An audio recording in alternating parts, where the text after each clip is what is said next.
نمرود کو ایک مچھر سے مروا دیا. اچھا ہوا کہ سنا نہیں انہوں نے.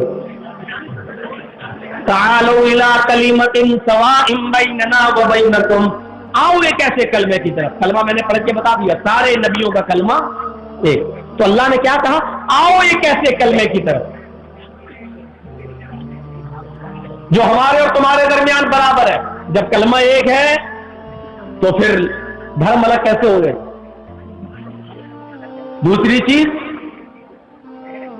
اللہ نعبد الا اللہ، یہ چیز بھی ہمارے اور تمہارے درمیان برابر ہے. آؤ ایک ایسے کلمے کی طرف جو ہمارے اور تمہارے درمیان برابر ہے، وہ یہ کہ ہم ایک اللہ کے علاوہ کسی کی عبادت نہیں کریں گے. اللہ نعبد الا اللہ، ہم صرف اللہ ہی کی عبادت کریں گے. اور دوسری چیز کیا برابر ہے؟ وَلَا نُشْرِكَ بِهِ شَيْئًا، اور اپنے رب کے ساتھ ہم کسی کو شریک نہیں ٹھہرائیں گے، اس کے ساتھ شرک نہیں کریں گے. اس کائنات کا خالق، کریٹر آف یونیورس، اونلی ایک، کھلانے پلانے والا ایک. اسی نے اس دنیا کو پیدا کیا ہے، اسی نے اس دنیا کو وجود بخشا ہے، وہی کریٹر ہے.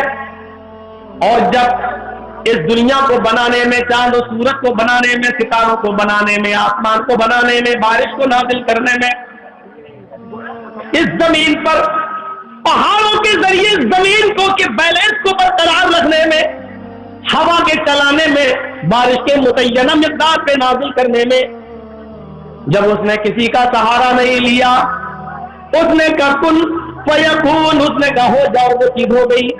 جب اس نے کسی کا ساتھ نہیں لیا تو وہ اپنی عبادت میں بھی یہ نہیں چاہتا کہ پھر کسی کو تم شریک کرو.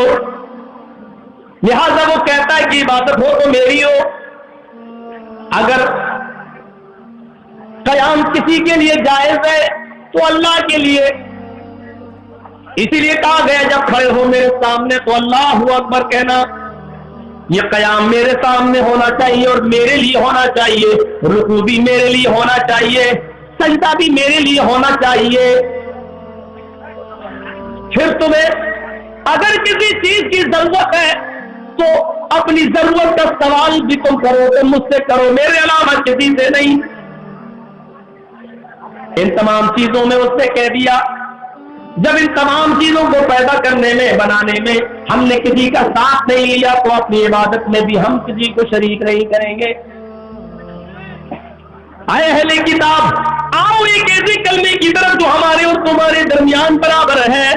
ہمارا بھی وہی کلمہ ہے اور تمہارا بھی وہی کلمہ ہے، اور یہ کہ ہم اللہ کے علاوہ کسی کی عبادت نہیں کریں گے اور ہم اس کے ساتھ کسی کو شریک ساجی نہیں ٹھہرائیں گے.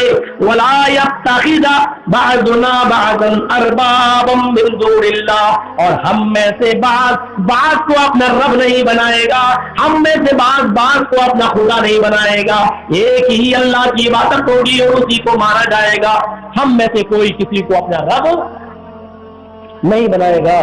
کتنی سمپل تعلیم دے دی گئی اور یہ بتا دیا گیا کہ ان چیزوں میں تم بھی ہمارے ساتھ ہو، ہم بھی تمہارے ساتھ ہیں. اس لیے یہ آیت ہمیں بتلا رہی ہے کہ اللہ کا دھرم جو اللہ نے اتارا تھا وہ ایک ہی.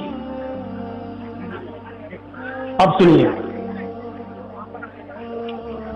تو جس طرح بارش سب کے لیے ہے، سورج کی روشنی سب کے لیے ہے، ہوا سب کے لیے ہے، آسمان سے پانی برستا ہے وہ سب کے لیے ہے، اسی طریقے سے ہم نے جو دھرم جو دین دیا ہے وہ سب کے لیے ہے. ہوا اور پانی میں اور بارش میں جب بٹوارا نہیں ہے تو مذہب کے اندر بھی بٹوارا نہیں ہے. اس مذہب کو تسلیم کرو جو اللہ کی طرف سے نازل کیا ہوا ہے. پھر وہ مذہب جتنے بھی نبی لے کے آئے، آدم سے لے کر محمد رسول اللہ صلی اللہ علیہ وسلم تک، اللہ نے بہت سے نبیوں کو بھیجا اور آخر میں لاسٹ میں اس نے جناب محمد رسول اللہ کو مقبول فرما دیا اور یہ کہہ دیا کہ یہ آخری نبی ہے، اب ان کے بعد کوئی دوسرا نبی نہیں آئے گا. اب جب تک دنیا قائم ہے محمد رسول اللہ کی اطاعت کی جائے گی، نبی کی فرما برداری کی جائے گی. اور